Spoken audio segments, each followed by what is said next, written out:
Hey everyone.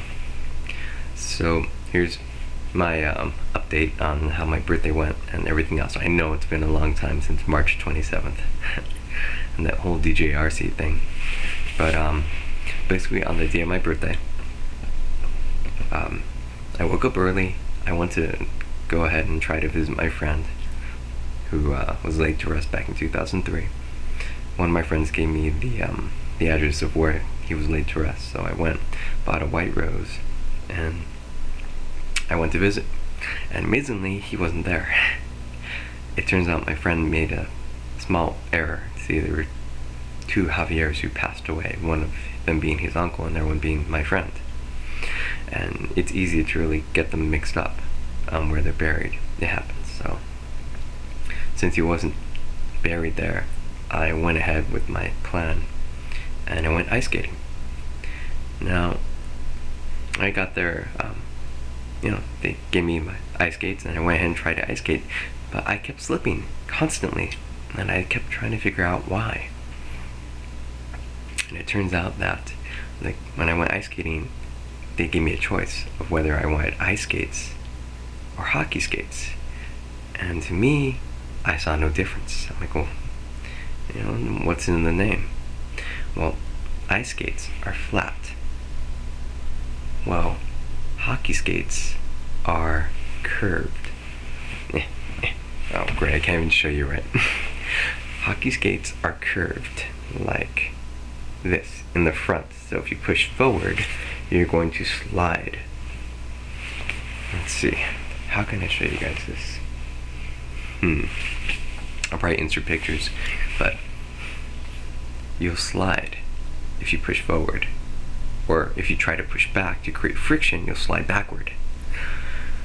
Where ice skates, since they're flat, you don't have that trouble at all. You don't have trouble.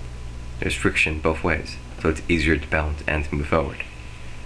Anyway, I went ahead and took those back, and I got the appropriate ones, and things were much better. But I actually like ice skating, and the reason I went ice skating as well is to kind of, I guess, in a way, pay my respects to my other friend who passed away, Christopher Northey. His whole life, he played hockey, and that's basically the one thing that he really loved to do. So I just thought I'd go ahead and spend some time there. Anyway, after coming out, I went ahead and my friend called me back and let me know which cemetery my other friend was buried at, and that's where I went to. Turns out it's about 15 minutes away from where I live. So I went there, and they asked me what his name was. I gave them the name, then came back like 2 minutes later and said, okay, well, he's buried here. To hear that my friend is actually buried kind of makes you come to terms with reality. See, even though I know he died,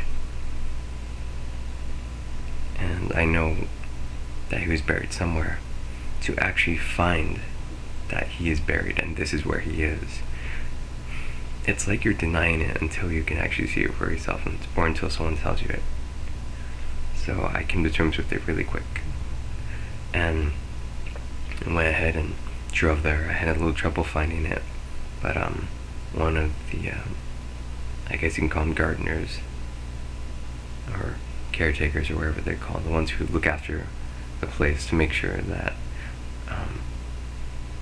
there's not a lot of items there polluting the grave sites. No, they pointed out where it was. They found it very quickly. And yeah, that's where I went ahead and saw him. So I put the white rose down. And I know a lot of people do these things in movies and TV shows where they actually talk to the person as if they're there. But it felt like that was the right thing to do, so I just started talking to him. Telling him how things have been since he passed away. How difficult some things got. It just became very hard for me to talk out in the open to him. my throat kept closing up on me. I had to hold back tears, and it just was really, really difficult. Not to mention that there were other people visiting their friends or family who passed away. So it's not the most open environment to do it to. But I stayed there for about 10 minutes, and then I went ahead and began to leave. Of course, when I got in the car, I completely broke down in tears. And the next stop was Fry's. And so from there to Fry's is about 15 minutes. Or 10, technically. And I was literally just crying the entire way. When I finally got to Fry's is when I stopped. And I still had tears, but they were pretty much going away pretty quickly.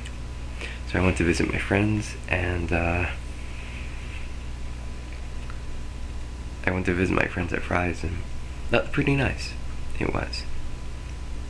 And even though that technically you would say, well, why'd you go to work on your birthday or something like that, those are my friends, and I spent a lot of time with them during work.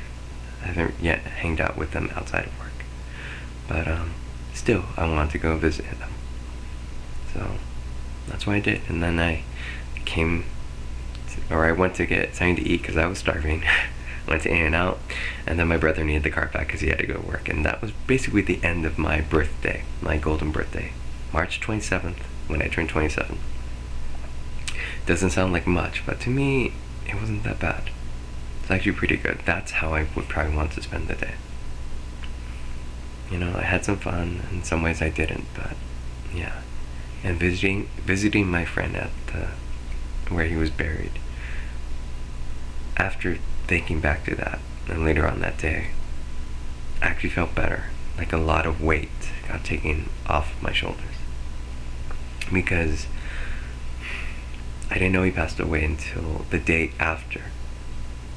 Or until, let's say, I didn't know he passed away. The day I found out he passed was when they were already having the funeral.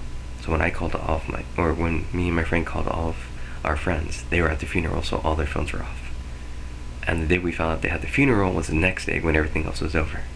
So I never went to visit him. I never went to pay my respects, which is something I always wanted to do. And for some reason I just couldn't up until that day. On another note, I'm gonna squish my birthday party in here. I got some birthday presents, so I'll just show you them really quick. One, Angel Complete Series. Seasons 1 through 5. Yeah, not bad. And my sister got me this. It was a little late in present, but because it was a couple of days afterward, but she told me what she was gonna get me. Don't make fun of me. Yeah, Punky Brewster, Season 1. When I was little, I used to watch a lot of TV with my sister and my brother. My sister's older than me. And that was just one of the shows that we really got attached to. And I still kind of like it. So yeah. And the last one, which I'm actually propping my webcam on, is this. Buffy the Vampire Slayer. What does it say? There we go. The Chosen Collector's Edition. Blah blah blah blah blah blah. What was that? 1 through 7. Yeah. So that's what I got for my birthday. And also a GameStop gift card from one of my other friends. Totally cool. Even though I'm not really into GameStop, it's still a good gift. And the webcam's moving on its own. How nice. Anyway, so yeah, that's how I spent my birthday. And I think that's gonna be it for now. If I remember anything else, I'll definitely update you guys. Yeah, I'm trying to catch up on all my video blogs and things like that. Trust me, there's a couple more videos that are supposed to come out pretty soon. So look forward to them. Alright, I'll talk to you guys later.